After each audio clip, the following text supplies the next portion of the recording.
Hello and welcome back. As always, the detectives here and police up and down the country have been busy with your calls, and there have already been some results. Indeed. First, the armed robbery in Edinburgh, which resulted in an extraordinary car chase through the main streets of the city during the rush hour. It happened on Friday, the 1st of March, at around 5 p.m, when two security guards, determined not to let the robbers escape, chased them, and they eventually caught up with them in the Royal Mile at Canongate.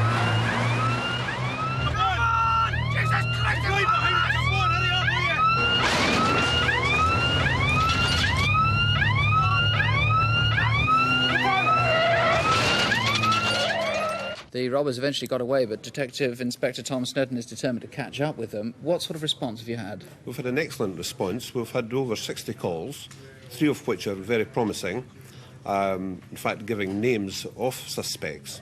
What I'm actually looking for is further corroboration, and I would reiterate what already I said in relation to people phoning in. If they think they recognise anyone from either the photo fit or the descriptions, please phone. Now, of one man in particular who was inside the housing offices, we have a very, very good description indeed. Yes, that was the man with the gun. He's aged approximately 30 years, 6 feet tall, well built.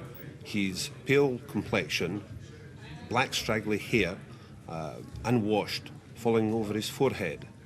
He's got a moustache, and again he was wearing the blue anorak. Now, we also need to trace that Ford Cortina, SSF07E04, between the hours that it was stolen from Glasgow on the 28th of February to the following evening when it was used in the robbery. Yes. In Edinburgh. On the whole, have you got new evidence, new information you didn't have before the programme? Yes, we have. Good. All right. Well, the lines are still open, and we'll give you more numbers later on this evening. And earlier this evening, we also appealed for new information about the disappearance of Mark Tilsley from Wokingham in Berkshire. In the early evening of June the 1st last year, 7-year-old Mark went to the local fair. The last known sighting of him, just after 8 o'clock in the evening, was with a man in his 50s in Langborough Road. Mark has never been seen since. Well, Detective Superintendent Tony Miller, I said it was a long shot perhaps to expect new information and new witnesses 1 year on, but in fact you've had a lot of calls. Indeed, I'm very, very pleased. We've had over 100 calls at the studio, and I know that at Reading Police Station we've received in excess of 200. Have you had any sightings of that hitchhiker, the most important one? I'm pleased to say also that we've had a lot of those calls relating to that hitchhiker, at least 50 at this studio. I'm not sure about Reading. And to recap, we should remind people that he's carrying a tachograph, or he was carrying a tachograph, and it was June the 1st. It was June the 1st, he was carrying the tachograph. He was described, as the viewers will recall, as 5 feet 8 to 10, 50 to 60 years of age, grey hair, medium build, with prominent cheekbones, and at that time a beard growth. And maybe with or maybe without glasses, we don't know. Indeed, we're not sure about Somewhere that. between But of course, I reiterate what I said before, I want to hear from anyone who has offered anyone employment of that description. In addition to that, as a last appeal, I would like to remind the people that Mark was wearing a coat very similar to this in Wokingham that evening. I would like to hear from people who may have seen Mark around the town, and indeed from people who were at the fair that evening. Mr. Miller, thank you. Thank you. And to see what's happened on Incident Desk, here's Helen Phelps and David Hatcher. David, can we start with the men who were caught in the act by the camera robbing 3 building society offices in Birmingham? Yes, that looks very promising. We've had suggested identifications of the 2 men from policemen and members of the criminal fraternity. And we can see those 2 pictures again. The man on the right is the man who had the gun in the raid that we saw. He's 5'8" and well built. The second man, believed to be wearing a false beard and moustache, he's 5'6", slim, short dark hair. If you think you know who he is, still give us a call. We'll welcome any other suggestions. OK, and the robbery in Beaconsfield that took place while there was a bomb scare going on then? Yes, that's right. There are a number of calls suggesting a possible outlet for the stolen dresses and shoes. And remember, the names there were Jasper Conran, Roland Klein and Caroline Charles dresses, and the 300 pairs of designer shoes by Charles Jourdain.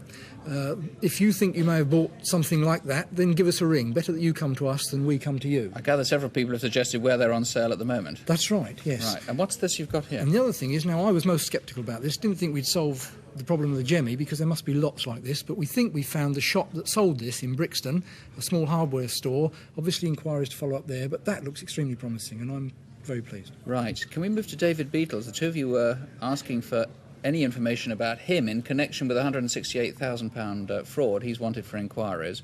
Any information? Yes, many sightings of the man in Cornwall and Somerset. Now, the West Country link is interesting, as it was initially thought he was in that area. Now, one caller has requested the photo fit picture again, believing he has had very recent contact with the man. Right. Now, one of the most frightening things that you talked about was the Whittington Hospital fire in North London. Someone, it seems, deliberately set fire to a hospital just a few yards from patients who were acutely ill. Any information? Yes, one very promising call. A person took photographs of the fire. He was at the scene. Now, it is known that arsonists do stay and watch their handiwork, so these photographs will be scrutinised very soon by the officers in the case. Right. Helen David, thank you. And finally, the violent armed robbery of antique dealers Wallace and Mary Foster in Weybridge in the early hours of Monday, April the 22nd. Remember, we showed you how the day before the attack, two men were seen outside Church House Antiques. Now, they were clearly there to take a close look at the shop because after a few moments they walked back in the direction they'd come from, and police were hoping to trace them. Detective Superintendent Gladwell, there were a lot of clues there. Have you had a good response? Yes, we've had a very, very good response, in excess of 100 calls in all, and a few into Addleston Police Station regarding the people seen on the Saturday evening. Any chance of tracing those two men? Well, it's early days yet. Obviously, the inquiries are yet to be made. What about those cars? They were very distinctive, a Jaguar and a Rover. Yes, we've had a number of calls regarding these vehicles. One person suggested that a Jaguar and a Rover, fitting the description of our two vehicles, were put up for sale at auction on Tuesday of this week. Would you be able to trace who put those up for auction? Well, we've got to look into that, of course. And what about the jewellery? There were two very distinctive pieces of jewellery. Yes, again, we've had a very, very important call on this from a member of the public who has given us details of a possible receiver. Right, and finally, the vital clue, that canvas bag which the robbers left behind, is that going to be traceable? Yes, we've had a lot of calls regarding the number on the bag, and most of the calls suggest that it's a service number, possibly a naval number. So it could well be traceable? Yes, indeed. So to sum up what we're looking for? Well, we're looking for two violent criminals who committed a very serious offence, and I would urge anyone who has got any information, no matter how small, to contact us. Thank you, Mr. Gladwell. In fact, I gather there's another important call just come in on that. Now, the lines are going to be open until midnight. The number, of course, 01811 8055. We'll give you local numbers in a moment. All these numbers are on CFAX, if you have it on your television, on page 186. Or alternatively, you could write to us in absolute confidence, of course. This is the address, Crimewatch UK, BBC Television Centre, London W12 8QT. Thank you very much for calling, if you did. Let me remind you that what we've shown you tonight is the exception. It's not the norm. Violent crime really is much rarer than most people think. With your help, we can make it rarer still. Do sleep well. If you can't sleep, I promise you're in good company because Sue is going to have to stay up. She's on breakfast time tomorrow morning. It's a tough life, isn't it? Good night. Good night.